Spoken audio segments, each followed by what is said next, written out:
जय हिंद, जय बिहार। तो आज हम फिर से लेकर गए हैं पीएस विद्यापीठ यूट्यूब चैनल पर एक बहुत ही मज़ेदार टॉपिक्स जो कि हमारा औसत एवरेज। तो आप चैनल को सब्सक्राइब कर लीजिएगा, इससे बेहतर वीडियो आपको पूरे यूट्यूब चैनल पर नहीं मिलेगा। अगर आपको नहीं समझ में आता है तो आप हमारी वीडियो को स्किप करके चले जाए। देखिए, आपको हम समझाते हैं क्या है औसत average. What is average? What is average क्या लीजिए कि कुल परीक्षणों की संख्या का योग बट्टे कुल परीक्षणों की संख्या। एक उदाहरण लेते हैं यहाँ पर, जैसे 2, 4, 6, 8।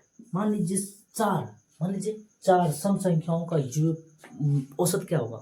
मान लीजिए कि 4 सम संख्याओं का औसत क्या होगा, तो सबको जोड़ेंगे। 4 2 6 6 12 8 20 कुल संख्या कितने हैं? 4 से संभाग करेंगे तो 4 5 20। इसकी औसत कितना आ गया? 5। यही हमारा औसत है। घात ऐसे कीजिए, घात जो परीक्षणों की संख्याओं का योग बट्टे कुल परीक्षणों की संख्या होगी उसे हम औसत या घात कहते हैं। जैसे इसकी परिभाषा हम बताएं कि इसकी परिभाषा ये होती है, परीक्षणों की संख्याओं का योग बट्टे परीक्षणों की कुल संख्या। जितने भी संख्या है सबको जोड़ दीजिए और जितनी भी संख्या उससे में क्या करना है, भागा देना। उससे जो प्राप्त होती है उसे हम औसत या एवरेज कहते हैं। उसके बाद आता है फॉर्मूला। इसके सूत्र क्या होता है? इसका सूत्र यही होता है कि संख्याओं का योग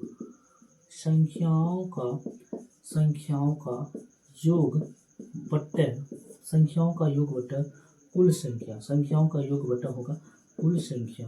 संख्याओं का योग बट्टा होगा कुल संख्या। इसे को हम क्या बोलते हैं? इसी को बोलते हैं एवरेज। जैसे 2 4 6 8 इस सब को जोड़ के जितनी भी संख्या आएंगी ना, इसको हम क्या बोलेंगे? औसत, एवरेज। इसी को हम कहते हैं औसत। 4 2 6 6 12 8 20/4 बराबर 5। ये हमारा क्या निकल के आ गया? ये हमारा आ गया औसत। इसी को हम बोलते हैं सूत्र। यही हमारा फॉर्मूला, ये हमारा सूत्र है कि संख्याओं का योग बट्टा कुल संख्या। बचपन में पढ़ेंगे। आपके लिए बहुत ही मज़ेदार होने वाले हैं। सभी कॉम्पिटिटिव एग्जाम के लिए आपके लिए औसत एक झटके में आपके दिमाग में घुसा देंगे। आइए, उसके बाद हम बात करते हैं कुछ प्रकार इसके। जैसे संख्याओं के प्रकार। संख्याओं का औसत कोई भी संख्या दे देगा।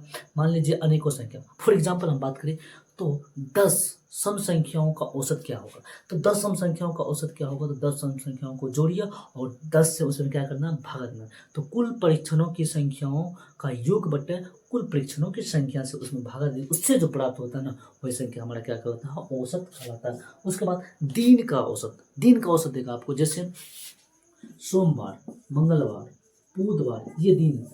मान लीजिए 7 दिन, आपको 7 दिन दे दिया। कौन कौन? सोम मंगल बुध बृहस्पति। इसमें आपको बोल देगा कि दिनों की संख्या, दिनों का औसत ज्ञात कीजिए, तो आप उसमें फंस जाएगा। नहीं, फंसा नहीं। एक महीना, जैसे एक महीना में कितने सप्ताह होते हैं? 4। तो एक महीना का औसत अगर आपको ज्ञात करने के लिए बोल दिया जाए तो 4 सप्ताह होता है। 4 सप्ताह में आपको क्या करना है? 4 यानी कि 7 चौके 28 बट्टे में 4 सप्ताह। 7 चौके बराबर 7 आ गया ना। एक महीना में कितने सप्ताह होते हैं? 4। 7 चौके 28 दिन हो गया ना आराम से। 7 चौके 28, 7 सप्ताह, सॉरी एक महीना में 4 सप्ताह। 7 चौके 28 दिन, एक महीना में 28 दिन, 29 दिन हो गया ना। ये इसका क्या कहलाता है? औसत। उसके बाद आती है मजदूरी की औसत। मजदूर का औसत कैसे ज्ञात करेंगे? तो मजदूर का औसत, कोई मजदूर 30 दिन काम करता है, उसका वेतन है 1500 रुपया। कितना दिन काम किया? तो कुल परीक्षणों का योग हो गया इसको 1500 रुपया। और कितना दिन काम किया? 30 दिन। इससे इसमें क्या करना? भागा दीजिएगा। आपको आसानी से उस मजदूर का औसत प्राप्त हो जाएगा। इसी प्रकार यहाँ पर हम बात करते हैं कुछ ऐसे विद्यार्थियों का औसत। एक स्कूल में लड़का और लड़कियों मिलाकर के 50 है। लड़का और लड़के 2 हैं। लड़का और लड़की 2 अलग जाति होगी, तो 2 से इसमें क्या करना है? मान लीजिए 50 में 2 से भागा लेंगे तो 25। विद्यार्थियों की संख्या का औसत कितना आ गया? 25 से ही हमारा ये लास्ट सेशन, सॉरी यही था विद्यार्थियों का औसत, मजदूरी का औसत, दिन का औसत और संख्याओं का औसत ज्ञात करने के लिए। मजदूरी आराम से आप ज्ञात कीजिएगा, झटके में आपको समझ में आ जाएगा कि औसत क्या होता है। कुल परीक्षणों की संख्याओं का योग बटे कुल परीक्षणों की संख्या, उससे जो प्राप्त होता है वही हमारा औसत कहलाता है। हम आपको कुछ 1-2 सवाल करवाएंगे जो कि बहुत ही महत्वपूर्ण होने वाले हैं। जैसे 1 नंबर का सवाल है। 1 नंबर का सवाल क्या है? यदि 6 4 5 x 15 का औसत 12 हो तो x का मान ज्ञात कीजिए। देखिए यहाँ पे x यानी कि औसत दिया हुआ कितना? 12। कितना दिया हुआ? औसत दिया हुआ 12। 6 4 प्लस में 5 प्लस में x प्लस में 15। बटे में कितना गया? कितनी संख्या है? 1 2 3 4 5। तो 5 बराबर में कितना दिया? इसका औसत दिया हुआ 12। तो इसका जोड़ो तो 6 छः चार 10 5 15, 15 5 30 प्लस में x बट्टन में 5 बराबर में 12। इसका औसत कितना निकलेगा? तो 30 प्लस में x बराबर 60, x बराबर 60 माइनस में 30, x बराबर 30। इसका औसत आ गया, यही आ गया हमारा आंसर। औसत ज्ञात करने के लिए सबसे आसान सूत्र यही होता है कि परीक्षणों की कुल संख्याओं का योग बटा परीक्षणों की कुल संख्या, सूत्र लगा दीजिए, ये हमारा फॉर्मूला है। आइए नेक्स्ट सवाल करते हैं। तीन संख्याओं का औसत बराबर 10 दिया, यदि पहली संख्या दो संख्याओं का औसत 11 हो तो तीसरी संख्या ज्ञात करें। तो यहाँ पर इसका हल क्या निकालने का? तो तीन संख्याओं का औसत बराबर, तीन संख्याओं का औसत बराबर 10 और तीन संख्याओं का औसत बराबर 10 दिया हुआ है और तीन संख्याओं का योग बराबर, तीन संख्याओं का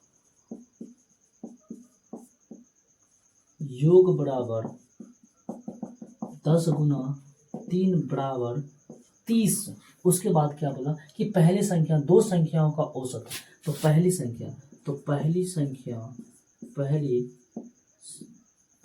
दो संख्याओं का औसत, पहली दो संख्याओं का औसत बराबर क्या निकलेगा इसका? तो 11 गुना में 2 बराबर 22। तो उसके बाद क्या बोला? तीसरी संख्या, तो तीसरी संख्या बराबर ज्ञात करें। तीसरी संख्या बराबर ज्ञात करना है तो 30 माइनस 22 बराबर में 8। इसका उम्मीद करते हैं हमारा सेशन आपको अच्छा लगा हो। अगर अच्छा लगा हो तो चैनल को सब्सक्राइब और वीडियो को शेयर जरूर कीजिएगा। जय हिंद, जय बिहार।